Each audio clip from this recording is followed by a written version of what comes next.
இன்றைக்கு சாலை பாதுகாப்பு, உயிர் பாதுகாப்பு என்பது மிகவும் முக்கியமான ஒன்றாகும். எதற்காக இது போன்ற ரோட் சேஃப்டி செமினார் நடத்துகிறோம்? எதற்காக சாலைகளில் விபத்து விழிப்புணர்வு ஒத்திகைகள் நடத்துகிறோம்? அப்படியாயினும் vehicle riders and pedestrian traffic rules and ரெகுலேஷனை ஃபாலோ பண்ணுவாங்க அப்படிங்கிறதான ஒரு உயரிய நோக்கத்தோடு தான் நாங்கள் இந்த நிகழ்ச்சியை நடத்தி கொண்டு வருகின்றோம். ஆனால் எத்தனை நிகழ்வுகள் நடத்தினாலும்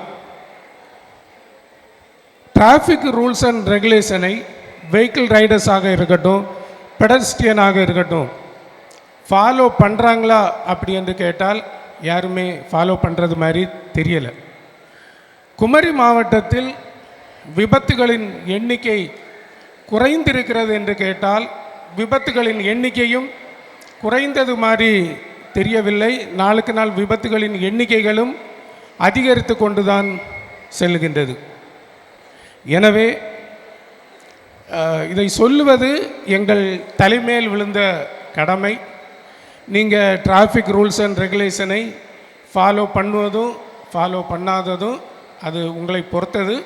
நீங்கள் ஃபாலோ பண்ணினீங்க அப்படின்னா உங்களுடைய வாழ்க்கைக்கு மிகவும் நன்மை உள்ளதாக அமையும். ஃபார் எக்ஸாம்பிள், ஒருவர் நோய்வாய்ப்பட்டு இறக்கிறார் என்று வைத்துக்கொள்ளுங்கள். அவருடைய உயிர் பிரியும் போது குடும்பத்தில் உள்ள முக்கியமான நபர்களை பார்த்து அவருக்கு ஒரு குட் பை சொல்வதற்கு நேரம் கிடைக்கும்.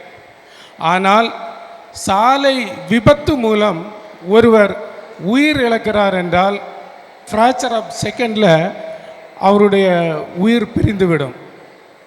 இன்னும் இதில் ஒரு பெரிய மனவேதனைக்கான ஒரு காரியம் என்னவென்றால், சாலை விபத்துகளில் கை கால்களை இழந்து ஸ்பைனல் கார்டு உடைந்து பெர்மனன்ட் டிசபிலிட்டி, அதாவது நிரந்தர உடல் ஊனமாகி ஹெட் இன்ஜூரியஸ் ஆகி கோமா ஸ்டேஜில் போய் சுய நினைவை இழந்து இது போன்ற தவறான விபத்துகள் மூலம் பலரும் இன்றைக்கு பாதிக்கப்படுகின்றார்கள்.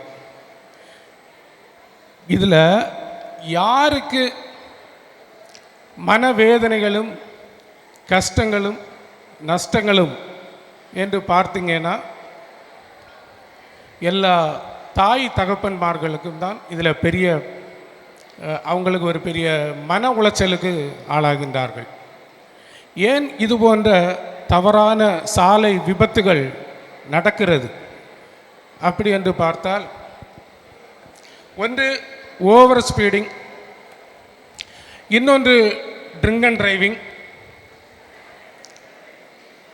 மொபைல் ஃபோனில் பேசிட்டு வண்டி ஓட்டுறது, டேர்னிங்கில் ஓவர்டேக் பண்ணுறது,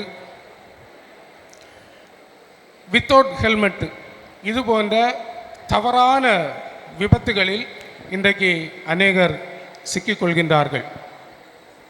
எனவே இங்கு வந்திருக்கிற நீங்கள் அனைவரும் டிராஃபிக் ரூல்ஸ் அண்ட் ரெகுலேஷனை ஃபாலோ பண்ணணும்.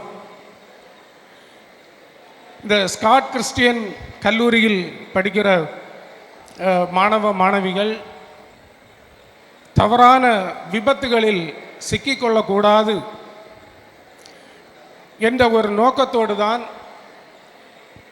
இந்த கல்லூரியின் முதல்வர் அவர்கள் இந்த நிகழ்ச்சியை, இந்த ரோட் சேஃப்டி செமினார் நடத்துவதற்கு அனுமதி கொடுத்தார்கள்.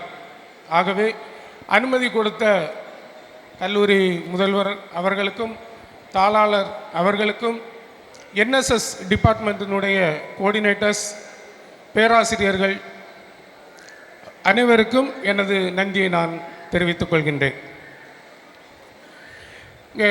காரு பைக்கு ஓட்ட தெரியும் அப்படின்னு சொல்கிறவங்க கைகளை உயர்த்தி காண்பிக்க பார்க்கலாம். எனக்கு காரு பைக்கு ஓட்ட தெரியும் அப்படின்னு சொல்கிறவங்க உங்கள் கரங்களை உயர்த்துங்க. எத்தனை பேர்கிட்ட டிரைவிங் லைசன்ஸ் இருக்கு?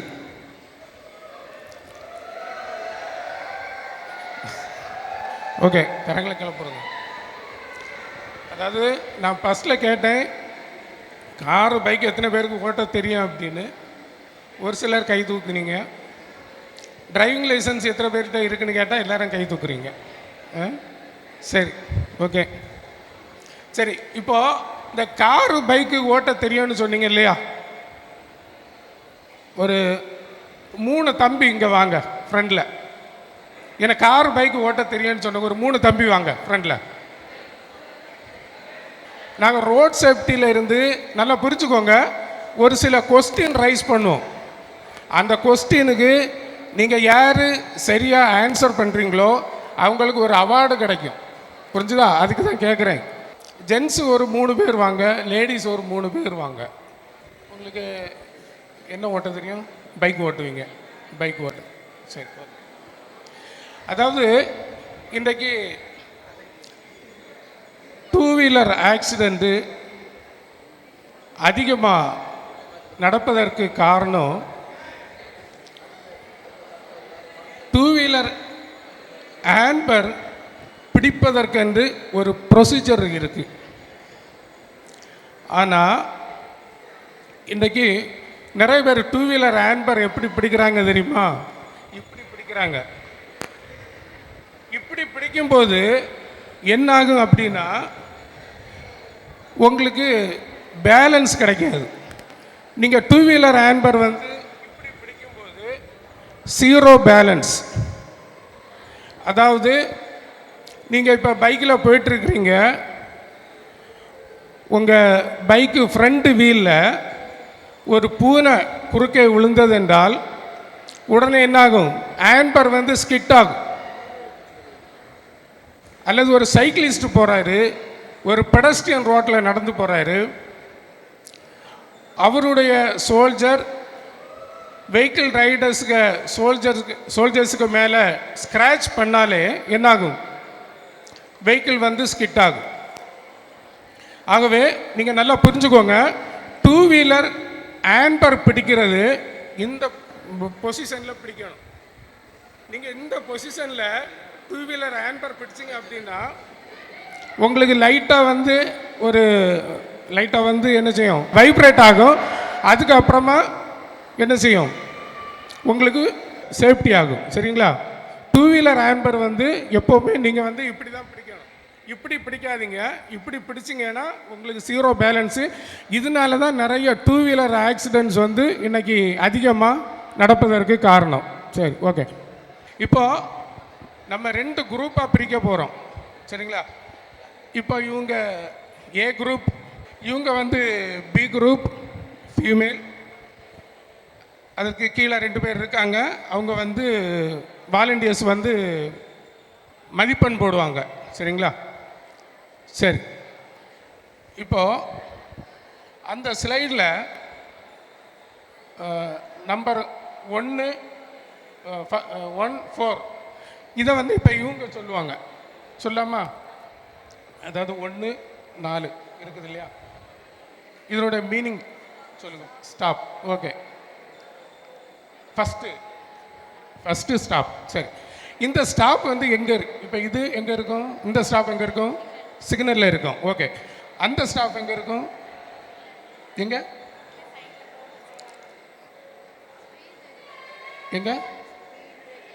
சரி, ஓகே. இப்போ இவங்க சொன்னாங்க இந்த ஸ்டாப் போர்டு எங்கே இருக்கும் அப்படின்னா ஸ்பீடு பிரேக் பக்கம் இருக்கும் அப்படின்னு சொன்னாங்க. அது கொஞ்சம் கரெக்டு. இந்த ஸ்டாப் போர்டு எங்கே இருக்கும் அப்படின்னா நீங்கள் இப்போ ஒரு கட் ரோட்லேருந்து போகிறீங்க. இந்த கட் ரோடு எங்கே? ஒரு மேஜர் ரோட்டில், நேஷ்னல் ஹைவேல அல்லது ஒரு பெரிய சாலையில் போய் வந்து லிங்க் ஆகும். அப்படி இணையக்கூடிய இடத்துல என்ன இருக்கணும்னா இந்த ஸ்டாப் போர்டு இருக்கணும். இந்த ஸ்டாப் போர்டு இருந்துச்சுன்னா நம்ம என்ன பண்ணோம்? அந்த ரோடை கிராஸ் பண்ண முன்னாடி ஐ கோ டு ஸ்டாப். நான் போய் என்ன செய்யணும்? நிற்கணும். அப்போ 4வது சிக்னல் வந்து சிக்னலில் இருக்கும் இந்த stop board. First stop board வந்து நம்ம ஒரு குறுக்கு ரோட்லேருந்து போகும்போது இந்த ரோடு வந்து ஒரு மேஜர் ரோட்டில் இணையும் போது அந்த ரெட் போர்டு இருக்கும், பார்த்துக்கோங்க. ஓகே, அடுத்த கொஸ்டின். அந்த 2 எல்லோ டேஞ்சரா? எல்லோ சொல்லுங்க பார்க்கலாம். ஆ, டேஞ்சரா? சரி, நீங்கள் உங்களுக்கு தெரியுமா? Yellow simple. ஆ, எங்க? ஆ, கரெக்ட் ஆன்சர். இந்த பாருங்க, லேடிஸ் எவ்வளோ சூப்பராக சொல்கிறாங்க பாருங்க. அந்த இது எல்லோ எங்கே இருக்கும் அப்படின்னா, ரோடு, அவங்க சொன்னாங்க ரோடு வேலை நடக்கிற இடத்துல இருக்கும் அப்படின்னு சொன்னாங்க. அது எங்கே இருக்குன்னா, ரோடு கன்ஸ்ட்ரக்ஷன் நடக்கக்கூடிய இடத்துல அந்த சிம்பிள் இருக்கும். அதுக்கு ஒரு மீனிங் இருக்குது. அதுக்கு மீனிங் தெரியுமா? அதனுடைய மீனிங் தெரியுமா? நீங்கள் சொன்னது சரி தான். அந்த எல்லோ கலருடைய மீனிங் தெரியுமா? தெரியாது. அதாவது டீப் டிக்கர்சன். இந்த மாதிரி ஒரு சிம்பிள் எல்லோ கலரில் இருந்துச்சுன்னா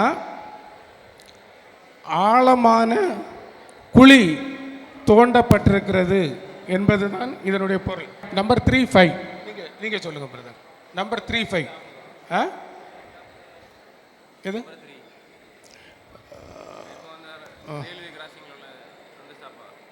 இல்லை, நீங்கள் சொன்னது சரிதான், ஸ்டாப்பு தான். அதாவது அந்த ப்ளூ கலர் போட்டிருக்காங்கல்ல, அந்த ப்ளூ கலருக்கு ஒரு மீனிங் இருக்குது. ப்ளூ கலர் அதில் ஒரு கிராஸ் பண்ணியிருக்காங்கல்ல, அதுக்கு ஒரு மீனிங் இருக்குது. அப்போ அந்த மீனிங்கோட சொல்லலாம். இப்போ அதுக்கு சென்டரில் உள்ள மனுஷன் நடக்க போகணும்னு வரும். அது எங்கே? அது இருந்தால் வந்து மனுஷன் இப்போ நடக்கக்கூடாதுன்னு சொல்லி போட்டுருவாங்க. அது இருக்குது, அது வேறு ஸ்லைடு இருக்குது. ஆ, அப்போ நீங்கள் சொன்னது ஸ்டாப்பு தான். அது ஸ்டாப்பு கிடையாது, ஸ்டாப்பு இந்த பக்கம். அது நான் அவங்கள்ட்ட கேட்டு வரேன். சரி, நீங்கள் சொல்லுங்கள் பார்க்கலாம். 3, 3, 5. இல்லை இல்லை இல்லை தெரில. அப்படி தானே? எப்படி சொல்ல? மொபைலில் பார்க்க. அதாவது இது வந்து அந்த ப்ளூ கலர் போட்டிருக்காங்கல்ல, அந்த ப்ளூ கலர் சிம்பிள் வந்து கம்பல்சரி. நல்லா புரிஞ்சுக்கோங்க, கம்பல்சரி, கண்டிப்பாக புரிஞ்சுக்கோங்க. அந்த ப்ளூ கலர் இருந்துச்சுன்னா அதனுடைய மீனிங் வந்து கண்டிப்பாக. அது ஒரு கிராஸ் பண்ணியிருந்தாங்கன்னா, ப்ளூ கலர் போட்டு ஒரு கிராஸ் பண்ணாங்க அப்படின்னா நோ பார்க்கிங், கண்டிப்பாக வாகனங்கள் நிறுத்துவதற்கு தடை. சரிங்களா? அதே ப்ளூவில் இப்போ டபுள் கிராஸ் போட்டிருக்காங்கல்ல, டபுள் கிராஸ் போட்டால் மீனிங் என்ன சொல்லுங்கள்? அது நோ பார்க்கிங் தான். அதுக்கு இன்னொரு மீனிங் இருக்குது. அது டபுள் கிராஸ் பண்ணாங்க அப்படின்னா வாகனங்கள் நிறுத்துவதற்கு தடை. நிறுத்துவதற்கு தடை, இந்த பக்கமே நிற்கக்கூடாது. அதாவது நோ ஸ்டாப்பிங், நோ ஸ்டாண்டிங், இந்த ஏரியா பக்கமே நிற்கக்கூடாது. புரியுதுங்களா? அதை வந்து ஹைலைட் பண்ணுறது. ஒன்று போட்டிருந்தாங்கன்னா, டபுள் கிராஸ் பண்ணாங்கன்னா அதை வந்து ஹைலைட் பண்ணுறது. சரிங்களா? நிற்கவே கூடாது. ஓகே, அடுத்த ஸ்லைட் போடுமா? சரி, 6, 6 நீங்கள் சொல்லுங்கள். 6 எல்லாரும் கவனிங்க. இப்போ இவங்களுக்கு தெரியலை, நான் உங்களுக்கு சொல்கிறேன். நம்பர் 6 தெரியுமா? தெரியாது. கிவ் வே. கிவ் வே. எல்லாருக்கும் வண்டி ஓட்ட தெரியும்னு சொல்கிறீங்க, டிரைவிங் லைசன்ஸ் எடுத்துருக்கிறீங்க. பாருங்க, ஒருத்தர் கூட இந்த டிராஃபிக் ரூல்ஸ் அண்ட் ரெகுலேஷனே தெரிய மாட்டேங்குது. ஒரு சைன் போர்ட்ஸ் கேட்டாலே தெரிய மாட்டேங்குது. நல்லா கவனிச்சுக்கோங்க. கிவ் வே. சரியா? வழி கொடு. யாருக்கு வழி கொடுக்கணும்? அதான் முக்கியம். யாருக்கு வழி கொடுக்குறது? யாருக்கு வழி கொடுக்கணும்? எதுக்கு?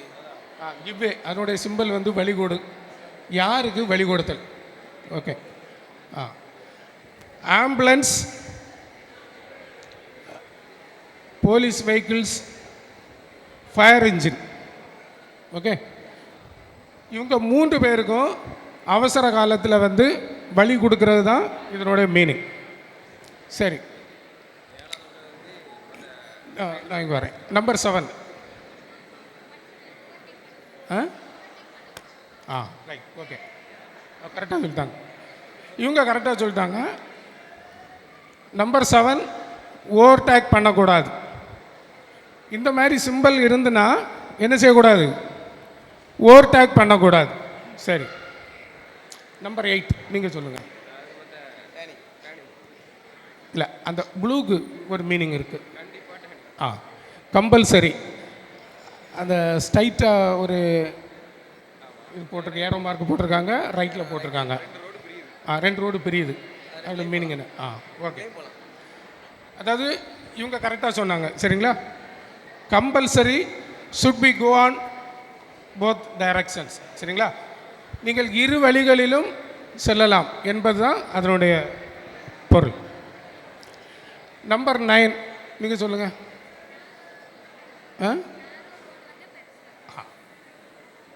கரெக்டாக சொன்னாங்க. சரிங்களா? அதாவது நம்ம ஒரு குறுகிய ரோட்டில் போயிட்டுருப்போம். திடீர்னு பார்த்தீங்கன்னா அந்த ரோடு வந்து ஒரு அகலமாக போகும். பிராட் ரோடே ஹெட். அந்த சிம்பிளுடைய நேம் வந்து பிராட் ரோடே ஹெட். ஓகே, நம்பர் 10 நீங்கள் சொல்லுங்கள். ஈஸியாக சொல்லலாம். இது கரெக்டாக சொல்லிட்டாங்க. Zebra crossing. சரிங்களா?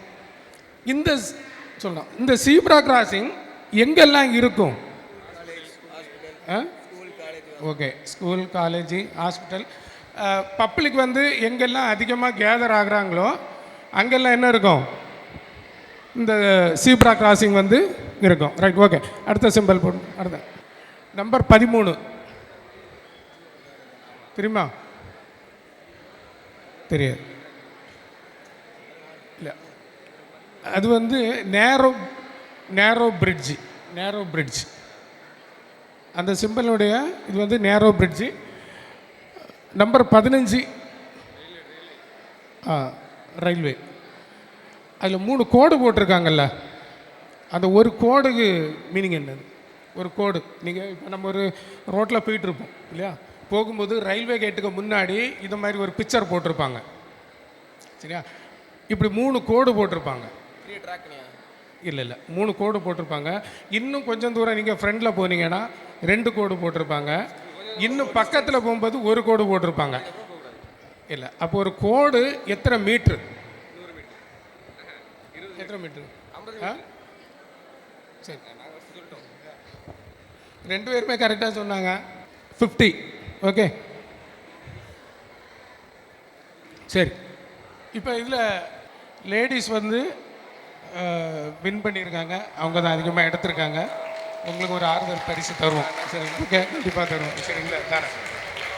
இந்த சாலை பாதுகாப்பு விதிகள் போட்டியில் ஸ்காட் கிறிஸ்தவ கல்லூரியினுடைய 3 மாணவிகள், 2 பேர் தான் இருக்காங்க, ஒருத்தர் காணல. மிக சிறப்பாக கேள்விகளுக்கு பதிலளித்து ஒவ்வொரு ஆண்டும் இது போன்ற விழா நடத்தி, இந்த மாதிரி போட்டிகள் நடத்தி, இது சுழற்கோப்பை முதலாக இந்த சுழற்கோப்பை கிடைப்பது ஸ்காட் கிறிஸ்தவ கல்லூரிக்கு. நம்முடைய சிறப்பு விருந்தினராக வந்திருக்கின்ற காவல்துறை ஆய்வாளர் அவர்கள் இந்த பரிசை இந்த மாணவிகளுக்கு வழங்குகிறார்கள். பலத்த கைதட்டு கொடுங்க எல்லாரும். Right, very good. பரிசை கற்றுக்கொண்ட மாணவிகள் அவர்கள் சார்பாக இப்பொழுது ஸ்காட் கிறிஸ்தவ கல்லூரி முதல்வர் பத்திரமா வச்சிருப்பாரா? Very good. நல்ல பத்திரமா வைக்கக்கூடிய முதல்வர். உங்கள் எல்லோருக்கும் வாழ்த்துக்கள். கடைசியில மறந்துடாதுங்க, சாலை விதிகளை மதித்து நடப்போம். இன்னுயிரை. அவ்வளவுதான்.